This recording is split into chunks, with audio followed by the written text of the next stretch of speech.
पृथ्वी पर जीवन की उत्पत्ति के लंबे समय के पश्चात मानव का जन्म हुआ है। मानव के विकास की कहानी एक दिलचस्प कहानी है। मानव प्राकृतिक वैज्ञानिक चार्ल्स डार्विन ने मानव के क्रमिक विकास का गहन अध्ययन किया। उन्होंने मनुष्य की उत्पत्ति के विषय में एक पुस्तक on the origin of species की रचना की। यह पुस्तक 24 नवंबर 1859 को प्रकाशित हुई। चार्ल्स डार्विन ने अपनी इस पुस्तक में प्रमाणित किया कि मानव बहुत समय पहले जानवरों से ही क्रमिक रूप से विकसित होकर अपनी वर्तमान स्थिति में आया है, जिसे हम आधुनिक मानव की श्रेणी में रखते हैं। मानव के क्रमिक विकास का ये जो काल है 360 से 240 लाख वर्ष पहले का माना जाता है। यह वह काल था जब एशिया तथा अफ्रीका में स्तनपायी प्राणियों की प्राइमेट्स नामक श्रेणी का उद्भव हुआ, यानी जन्म हुआ। इसके उपरांत लगभग 240 लाख वर्ष पहले प्राइमेट श्रेणी में एक और उपसमूह उत्पन्न हुआ, जिसे हम होमिनोइड के नाम से जानते हैं।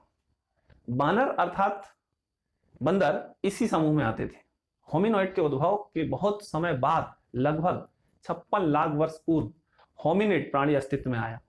इसके सबसे प्राचीन जीवाश्म पूर्वी अफ्रीका में पाए गए।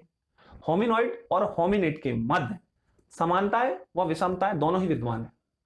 होमिनोइड चौपाया थे, यानी 4 पैर वाले थे, जबकि होमिनिड सीधे खड़े होकर पिछले 2 पैरों से चलते थे। होमिनोइड के मस्तिष्क का आकार होमिनिड की तुलना में छोटा था। होमिनिड के हाथ विशेष प्रकार के होते थे, जिनके माध्यम से वे औजार व हथियार बना सकते थे और उनके प्रयोग भी कर सकते थे। होमिनिड के सबसे प्राचीन जीवाश्म पूर्वी अफ्रीका में पाए गए। होमिनिड को वैज्ञानिक अध्ययन के आधार पर कई शाखाओं में, कई ब्रांचेस में डिवाइड किया गया है और इन ब्रांचेस या इन शाखाओं को जीनस